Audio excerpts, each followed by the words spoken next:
नमस्कार स्टूडेंट्स आज की इस क्लास में हम ध्वनि हम तक कैसे पहुंचती है और हम कैसे उनको सुन पाते हैं उसके बारे में जानेंगे, है ना। जो पिछली क्लास जो हुई थी उसमें हमने जाना था कि ध्वनि के जो है संचरण के लिए माध्यम की आवश्यकता पड़ती है। किसकी आवश्यकता पड़ती है? माध्यम की आवश्यकता पड़ती है ना। बिना माध्यम के ध्वनि को जो है हम किसी भी हाल में जो है नहीं सुन सकते, है ना।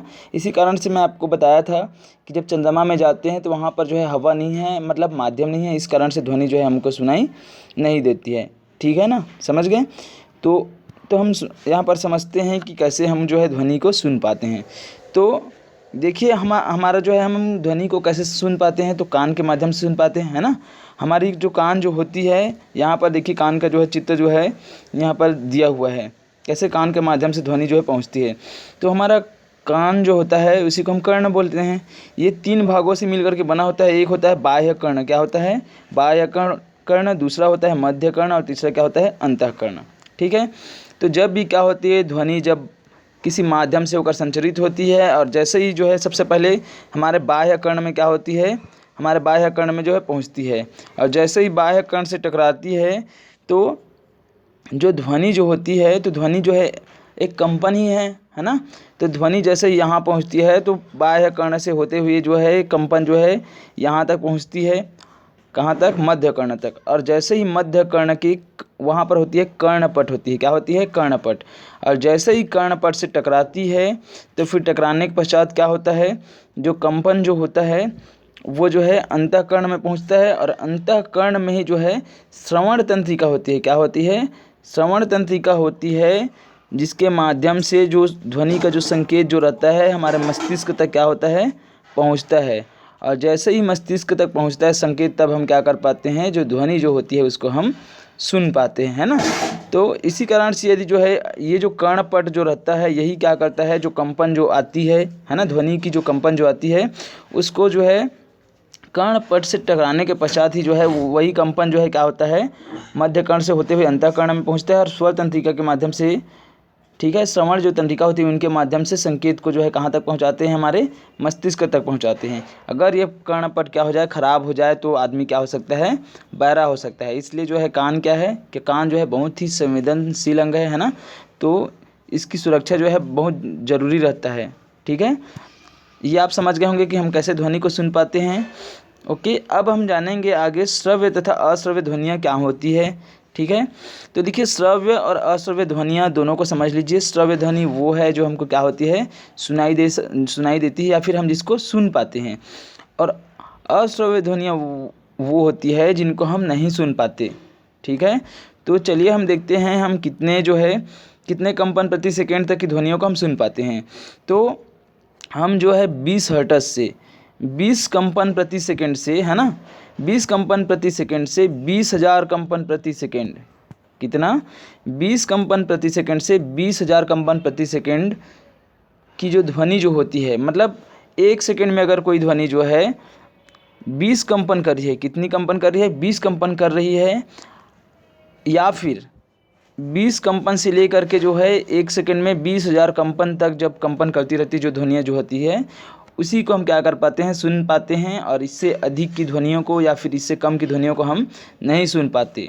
ठीक है, तो 20 कंपन प्रति सेकंड से जो कम आवृत्ति की जो ध्वनि होती है उसको हम नहीं सुन सकते, उसको हम बोलते हैं अपश्रव्य ध्वनि। क्या बोलते हैं?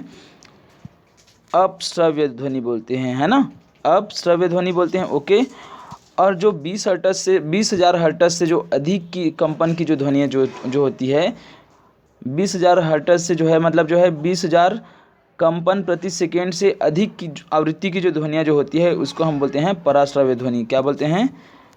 पराश्रव्य ध्वनि। ओके, पराश्रव्य ध्वनि बोलते हैं, है ना। ओके, समझ गए होंगे आप लोग क्या होता है अपश्रव्य ध्वनि, क्या होता है पराश्रव्य ध्वनि, है ना। अब इसके बाद हम जानेंगे पराश्रव्य ध्वनि का क्या क्या उपयोग है। तो देखिए पराश्रव्य ध्वनि जो होता है वो जो है बहुत ही उपयोगी होता है ना, और उसका उपयोग बहुत सारी चीज़ों में हम करते हैं। जैसे पहला देखिए यहाँ पर धातुओं के भीतर की बारीक दरारों का पता लगाने के लिए। तो जो धातुएं जो होती है उसके भीतर जो बारीक दरार जो होते हैं उनका पता लगाने के लिए जो है पराश्रव्य ध्वनि का उपयोग किया जाता है। जैसे आप लोग देखे होंगे गैस सिलेंडर देखे होंगे, तो गैस सिलेंडर में अगर कहीं पर भी क्या होता है, लीकेज होता है, तो क्या हो सकता है, यहाँ पर जो है बहुत बड़ा जो है खतरा हो सकता है, क्योंकि गैस से क्या हो सकती है, आग लग सकती है है ना। इसी कारण से क्या होता है, इस पराश्रवित ध्वनि से जो है पहले से ही पता लगा लिया जाता है कि कहीं पर जो है दरार थोड़ी है ना, और फिर उसके बाद ही उसमें गैस जो है भरी जाती है। ओके, उसके बाद जो है दूसरा देखिए बैक्टीरिया को नष्ट करने में, तो जो बैक्टीरिया जो होती है उसको नष्ट करने में जो है पराश्रवित ध्वनि का जो है उपयोग किया जाता है। ठीक है, इसके बाद जो है जो छोटे छोटे यंत्र होते हैं, जैसे कि घड़ी के पुर्जे हैं, ठीक है, घड़ी के पुर्जे हैं, तो उनको साफ़ करने के लिए भी जो है किनका उपयोग किया जाता है, पराश्रवित ध्वनि का उपयोग किया जाता है। इसके अलावा जो है मस्तिष्क के ट्यूमर के स्थान का पता लगाने के लिए, है ना, यदि मस्तिष्क में क्या है, ट्यूमर है, तो उसके स्थान का पता लगाने के लिए भी जो है पराश्रवित ध्वनि का उपयोग किया जाता है। ठीक है, इसके अलावा गठिया के दर्द को दूर करने के लिए भी इसका उपयोग किया जाता है। और इसके अलावा जो है मोतियाबिंद के इलाज में जो है पराश्रवित ध्वनि का उपयोग होता है। मोतियाबिंद जो आँख में होती है ना, ठीक है, एक बीमारी है जो आँख में होती है, तो मोतियाबिंद के इलाज में इसका उपयोग होता है। इसके अलावा जो है गुर्दे की पथरी को समाप्त करने के लिए, जो पथरी जो बीमारी होती है किडनी में, तो उसको समाप्त करने के लिए भी किसका उपयोग होता है, जो पराश्रवित ध्वनि है उसका उपयोग किया जाता है। ओके, यहाँ तक आप लोग समझ गए होंगे। इसके बाद हम जानेंगे ध्वनि का परावर्तन और प्रतिध्वनि। क्या जानेंगे हम, ध्वनि का परावर्तन और प्रतिध्वनि क्या होता है उसके बारे में जानेंगे। ठीक है, तो चलिए समझते हैं ध्वनि का परावर्तन क्या होता है, प्रतिध्वनि क्या होता है। तो जब भी क्या होती है, हम आप लोग देखे होंगे किसी पहाड़ के पास या फिर किसी दीवार के पास आप जो है दूर से चिल्लाते हैं, या फिर किसी कुएं में, तो क्या होता है कुछ समय पश्चात वही ध्वनि आपको क्या होती है, सुनाई देती है। मान के चलिए आप जो है यहाँ पर हैं, है ना, ये आप हैं, अब यहाँ पर जो है ये जो है कोई आदमी खड़ा हुआ है, यहाँ पर पहाड़ है, अब ये दूर से चिल्ला रहा है, तो क्या होती है, इसकी ध्वनि पहले जाती है, इस प्रकार से जाती है, और जा करके फिर से टकरा कर फिर वापस आती है, और इनको फिर से वही ध्वनि क्या होती है, कुछ समय पश्चात जो है सुनाई देती है, थोड़ी जस्ट कम, बहुत ही कम समय में। तो इस प्रकार से जो है क्या होता है, किसी सतह से टकरा कर ध्वनि का जो है ना, ध्वनि का किसी सतह से टकरा कर फिर से वापस जो है सुनाई देना ही क्या कहलाता है, ये जो है परावर्तन कहलाता है। और जो परावर्तित जो ध्वनि होती है उनको हम क्या बोलते हैं, उनको हम बोलते हैं प्रतिध्वनि। क्या बोलते हैं, प्रतिध्वनि। ठीक है, ये जो घटना हो रही है ना, यहाँ से ध्वनि इस प्रकार जा रही है, फिर टकरा करके फिर वापस आ रही है, इस घटना को हम बोलते हैं ध्वनि का परावर्तन। और जो ध्वनि हमको इस प्रकार सुनाई देती है उसको हम बोलते हैं प्रतिध्वनि। क्या बोलते हैं, प्रतिध्वनि। तो हमको जो है, यदि हमको क्या करना है, यदि हमको परावर्तित ध्वनि को सुनना है ना, तो परावर्तित ध्वनि और जो मूल ध्वनि जो रहती है उसको सुनना है, तो हमको परावर्तक सतह से 17 मीटर की दूरी पर क्या करना होगा, रहना होगा। मतलब जो है ये जो है मान के चलिए कोई सतह है और आप जो है यहाँ पर हैं, तो आपके और इस परावर्तक सतह के बीच में जो है 17 मीटर की दूरी होना चाहिए। कितना, 17 मीटर का दूरी होना चाहिए, तभी क्या होगा, आपको जो है जो परावर्तित जो ध्वनि है और मूल ध्वनि दोनों अलग अलग क्या होंगी, सुनाई देंगी। ओके, यहाँ तक समझ गए होंगे आप लोग। इसके बाद जो है, अब जो परावर्तित ध्वनि रहती है उसका क्या उपयोग है, इसका हम और क्या उपयोग करते हैं। देखिए, जो समुद्र जो रहती है ना, उनकी गहराई मापने में जो है इसका उपयोग किया जाता है। कैसे किया जाता है, मान के चलिए यहाँ से जो है ये समुद्र है, ये समुद्र की गहराई है, इसमें पानी भरा हुआ है इस प्रकार से, तो परावर्तित ध्वनि को जो है अंदर भेजा जाता है नीचे ऐसा, और टकरा करके जैसे ही जो उसका तल रहता है वहाँ से टकरा करके फिर से जब ये वापस होती है इस प्रकार से परावर्तित होती है, तो इसका समय जो है नोट कर लिया जाता है, कितने समय में तल तक पहुँचती है, फिर कितने समय में आती है, और इसके आधार पर जो समुद्र जो रहती है उसकी गहराई को क्या कर लिया जाता है, माप लिया जाता है। ओके, यहाँ तक आप समझ गए होंगे। इसके बाद जो है हम देखेंगे ध्वनि की चाल क्या होती है। आप लोग देखे होंगे जब भी जो है शादी होती है या कोई भी कार्यक्रम होता है या दीपावली का समय रहता है, तो जब पटाखे जो है क्या होते हैं, जब फूटते हैं तो इस प्रकार से ऊपर जाने के बाद ये जो है इस प्रकार से फूटता है ना, तो वो जो है फैलता है इस प्रकार से, आप देखे होंगे इस प्रकार से। तो हम जब दूर से देखते हैं तो क्या होती है, हमको प्रकाश पहले जो है चमकते हुए चमकदार दिखाई देता है, उसके बाद ध्वनि थोड़ी देर बाद सुनाई देती है ना, ये आप देखे होंगे। तो पहले जो है जो फटाका जो रहता है पहले हमको फूटा हुआ पहले दिखाई देता है, उसकी जो रोशनी जो रहती है पहले दिखाई देती है, और ध्वनि जो है थोड़ी देर बाद सुनाई देती है। तो इसका क्या कारण है, एक साथ क्यों सुनाई नहीं देती, तो जो फटाके जो रहती है ना, फटाके जो फोड़ते हैं, तो वो जो उसमें जो प्रकाश जो रहता है, तो प्रकाश की चाल जो है ध्वनि की चाल की तुलना में क्या होती है, अधिक होती है, और ध्वनि की चाल उसकी तुलना में क्या होती है, कम होती है। इसी कारण से क्या होता है, प्रकाश की चाल अधिक होने के कारण से जो है प्रकाश हमें पहले दिखाई देती है और फिर ध्वनि जो है थोड़ी देर बाद हमको क्या होती है, सुनाई देती है। अब देखिए यहाँ पर समझते हैं, वायु का जो है, वायु में ध्वनि की चाल होती है 332 मीटर प्रति सेकेंड। मतलब पर सेकेंड जो है, जो आपका ध्वनि जो है 332 मीटर क्या कर सकता है, हवा में जो है 332 मीटर उसका जो है क्या रहता है, चाल रहता है। मतलब पर सेकंड 332 मीटर वो गमन कर सकती है। समझ गए। उसके बाद हम आगे समझते हैं ध्वनि के गुण। ध्वनि के कौन कौन से गुण होते हैं। तो देखिए ध्वनि के गुण में पहला है तीव्र और मंद ध्वनि। तो ध्वनि की तीव्रता जो रहती है कंपन के आयाम पर निर्भर करती है। किस पर निर्भर करती है। अच्छा यहाँ पर समझ लीजिए तीव्र ध्वनि तथा मंद ध्वनि क्या है। तीव्र ध्वनि मतलब जो हमको तेज ध्वनि सुनाई देती है, मंद मतलब जो धीरे से सुनाई देती है। ठीक है ना। तो ये जो कोई भी ध्वनि हमको ज़्यादा ज़ोर से सुनाई देती है, तीव्र या फिर मंद सुनाई देती है, उसके पीछे क्या कारण है। तो ये जो होता है, जो ध्वनि की तीव्रता जो होती है वो कंपन के आयाम पर निर्भर करती है। यदि कंपन के आयाम क्या होते हैं, अधिक हैं, तो ध्वनि जो हमको क्या होगी, तीव्र सुनाई देगी। और यदि कम है तो क्या होगी, ध्वनि हमको मंद सुनाई देगी। ओके, समझ गए होंगे यहाँ तक।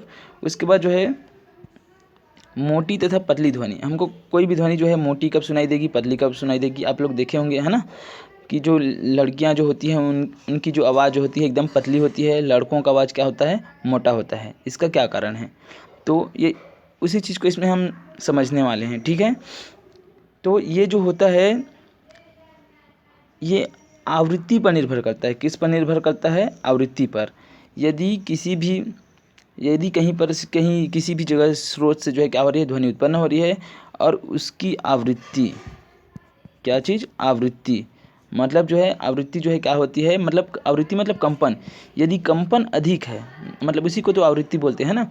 यदि आवृत्ति किसी भी कहीं पर जो ध्वनि उत्पन्न हो रही है उसकी आवृत्ति अधिक है, तो जितना ज़्यादा जो है क्या होगा, आवृत्ति अधिक होगी, उतनी ही वो जो है आवाज़ जो है क्या होगी, आवाज़ या ध्वनि जो है क्या होगी, पतली होगी।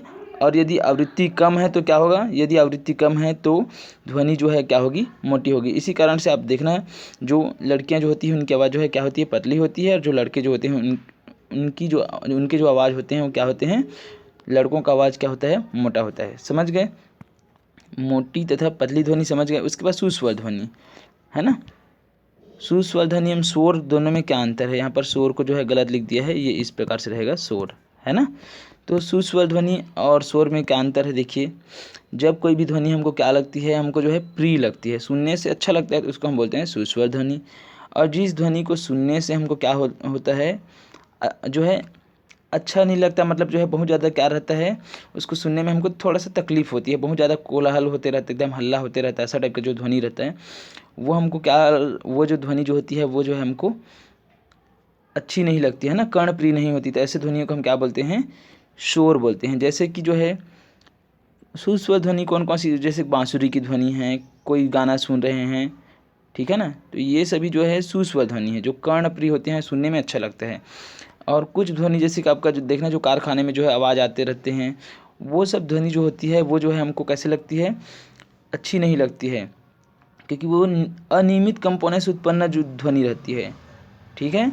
तो ऐसे ध्वनियों को हम क्या बोलते हैं, शोर बोलते हैं। जैसे बंदूक से चलने वाली की बंदूक जब चलती है तो उसकी आवाज़ जो सुनाई देती है वो क्या है, शोर है। ठीक है। उसके बाद जो है हम देखेंगे विभिन्न वाद्य यंत्रों द्वारा उत्पन्न ध्वनि।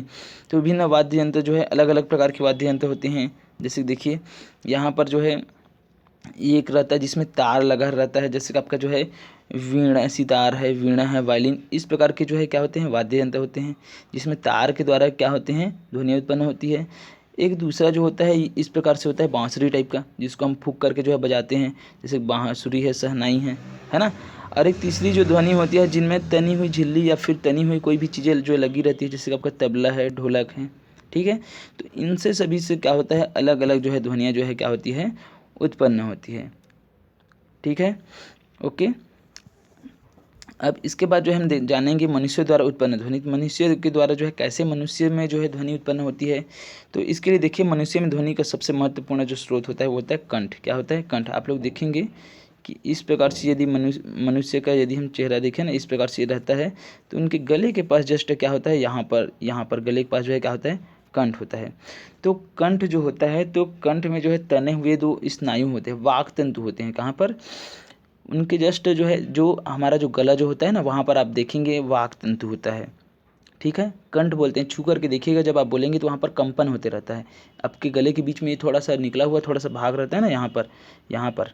ठीक है, तो वाग तंतु होता है, और वहाँ पर बीच में, वहाँ पर जो है एक संकीर्ण झिरी रहती है। क्या रहती है? एक संकीर्ण झिरी रहती है। जैसे ही हम क्या करते हैं, जब कुछ बोलते हैं तो फेफड़े से वायु जो है क्या होती है, झिरी से होकर बलपूर्वक यहाँ से ऐसा निकलती है, और बलपूर्वक निकलने के कारण से क्या होता है, जो हमारा यहाँ पर जो वाग तंतु जो रहता है ना, उसमें कंपन होने लगता है, और जिसके कारण से ध्वनि जो है उत्पन्न होती है। समझ में आया? तो इसी प्रकार से ध्वनि जो है मनुष्यों में क्या होती है, उत्पन्न होती है। ठीक है, उसके बाद हम आगे समझते हैं जो जंतुओं द्वारा ध्वनि उत्पन्न कैसे होता है। तो जो जंतु जो होते हैं उसमें जो है, जैसे कुत्ता है, गाय, बकरी है, इन सभी में जो है, इनमें भी जो है वाक तंतुओं के द्वारा क्या होती है, ध्वनि जो है उत्पन्न होती है। लेकिन सभी जो जंतु जो होते हैं उनमें वाक तंतु नहीं होते। अलग अलग जंतुओं में जो है अलग अलग ध्वनियाँ उत्पन्न होती है। जैसे चिड़िया है, तो चिड़िया में जो है, चिड़ियों के जो श्वास नली जो होती है उनमें विशेष वाक के अंतर जो होते हैं, उससे जो है क्या होती है, उनमें ध्वनियाँ उत्पन्न होती है। इस कारण से जो है, जो चिड़िया जो है चहकती रहती है, आप लोग देखे होंगे। ठीक है, जैसे, और इसके अलावा जो मक्खियाँ हैं, तो मक्खियाँ जो है पंखों को जो है तेज़ी से कंपित करते हैं, जिससे क्या होती है, ध्वनि जो है उत्पन्न होती है। ठीक है, इसके अलावा जो मेढक जो होते हैं, मेढक है ना, तो मेढक में जो है वाग तंतु होते हैं, जिसकी सहायता से वो टर टर की आवाज़ करते हैं, ध्वनियाँ उत्पन्न करते हैं। ठीक है, इसके अलावा जैसे मछली की बात करें, तो मछली जो है अपने गलफड़े के द्वारा जो है, गलफड़े से हवा निकाल कर क्या करती है, ध्वनि उत्पन्न करती है। ओके, और इसी प्रकार से और देखें तो जैसे सांप है, तो सांप जो है उनमें जो है वाग तंतु नहीं पाए जाते, लेकिन वो जो अपने मुंह से हवा निकाल करके क्या करते हैं, फुफकार करके जो है ध्वनि उत्पन्न करते हैं। ठीक है, तो इस प्रकार से आपने जान लिया कि ध्वनि किस प्रकार से उत्पन्न होती है, किन किन जंतुओं में किस प्रकार से ध्वनि उत्पन्न होती है, ध्वनि की चाल क्या है, इन सभी चीज़ों के बारे में आप जान गए। ठीक है, और इस प्रकार से आपका ये वाला चैप्टर जो है समाप्त होता है। ठीक है, जब नेक्स्ट क्लास होगी उसमें हम नया चैप्टर जो है पढ़ेंगे। ठीक है, तो आज के लिए बस इतना ही। जय हिंद, जय भारत, जय छत्तीसगढ़।